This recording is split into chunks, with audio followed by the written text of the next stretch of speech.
Guys कैसे हैं आप लोग? अच्छे होंगे।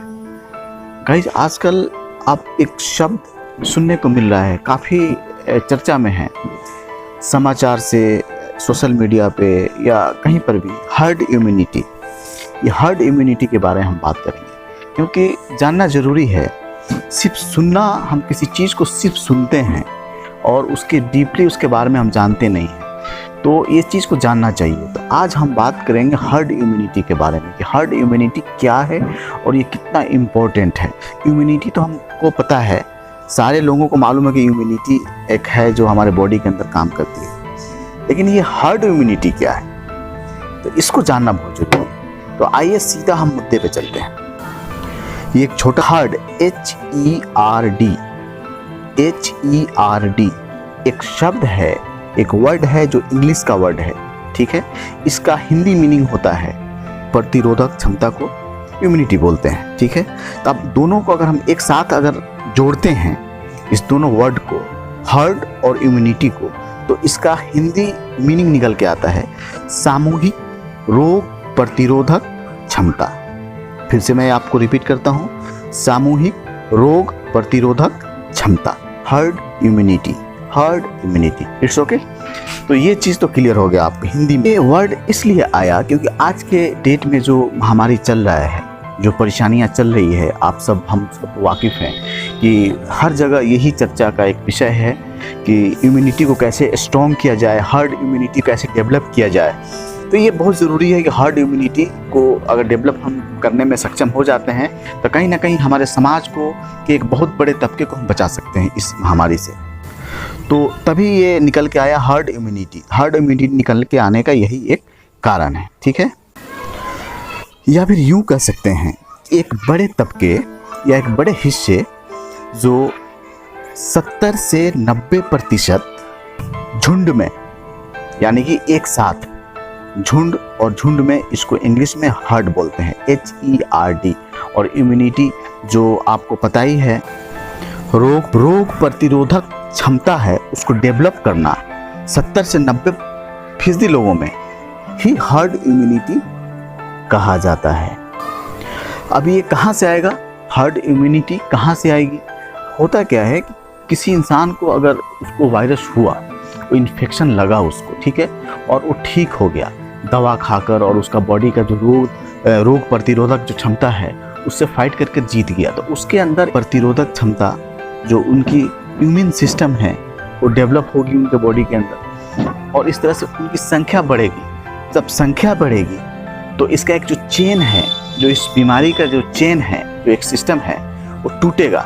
और एक बहुत अच्छी बात इसमें ये होती है कि अगर ये कोई इंसान अगर इस बीमारी से लड़कर जीत जाता है और उसके अंदर एक जो इम्यून सिस्टम उसका जो काम करने लगता है, और एक कहीं ना कहीं उसका रोग प्रतिरोधक क्षमता है डेवलप हो जाता है उस स्पेशली उस वायरस के प्रति, तो उस वायरस को दूसरे के बॉडी में स्प्रेड नहीं कर सकता है। वो इंसान इतना सक्षम है कि अगर उसके बॉडी के अंदर वायरस दोबारा से इंटर कर गया तो उसके बॉडी के अंदर ही मर जाएगा।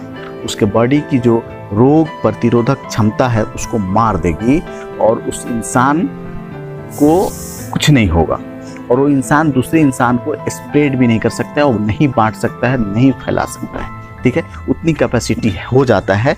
एक कह सकते हैं एक आम भाषा में, उसके बॉडी के अंदर में एक ऐसी ताकत को पैदा करना है, एक ऐसी सिस्टम को पैदा करना है जो किसी बीमारी से लड़ने में सक्षम हो।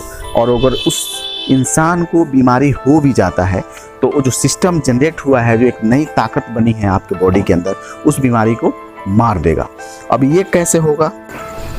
तो हम ये कह सकते हैं कि जब तक 70 to 90% लोगों में इम्यून सिस्टम डेवलप नहीं होता है, तब तक के इसके स्प्रेड को हम लोग कंप्लीटली नहीं रोक सकते हैं। और क्या भारत जैसे देश में, जो इंडिया की इतनी बड़ी आबादी है, 130 करोड़ की आबादी वाले देश में 70 से 90% लोगों में हर्ड इम्यूनिटी को डेवलप करना क्या इतना ईजी है?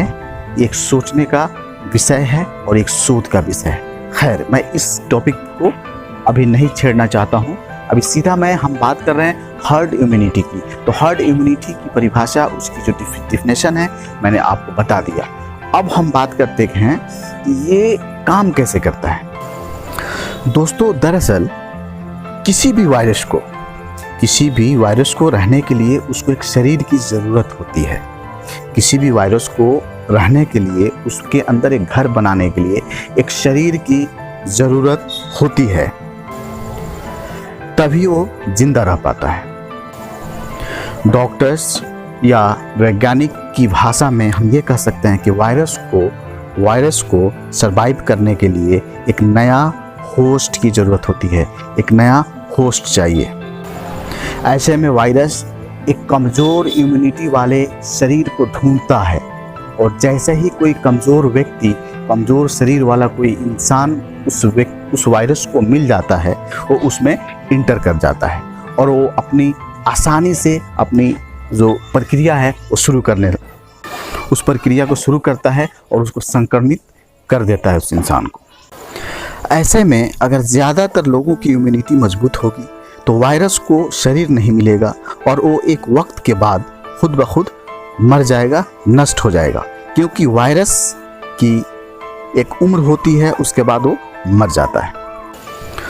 तो गाइज इस तरह से हर्ड इम्यूनिटी काम करती है, ठीक है ना। हर्ड, अगर इसको शॉर्ट में हम आपसे 1 मिनट के अंदर में अगर हम इसको समझाना चाहें तो हर्ड इम्यूनिटी ऐसा है कि एक तरह की ताकत है, एक तरह की रोग प्रतिरोधक क्षमता है जो ज़्यादा से ज़्यादा लोगों के अंदर में किसी स्पेसिफिक वायरस के अगेंस्ट में हमारे अंदर एक पावर को डेवलप करना है, और ज़्यादा से ज़्यादा लोगों को के अंदर ही होना चाहिए। इस देश का 60 से 90%, 70%, 80%, मोर देन 70% होना चाहिए, तभी जाकर के ये होगा। तो ये पॉसिबल नहीं होता है।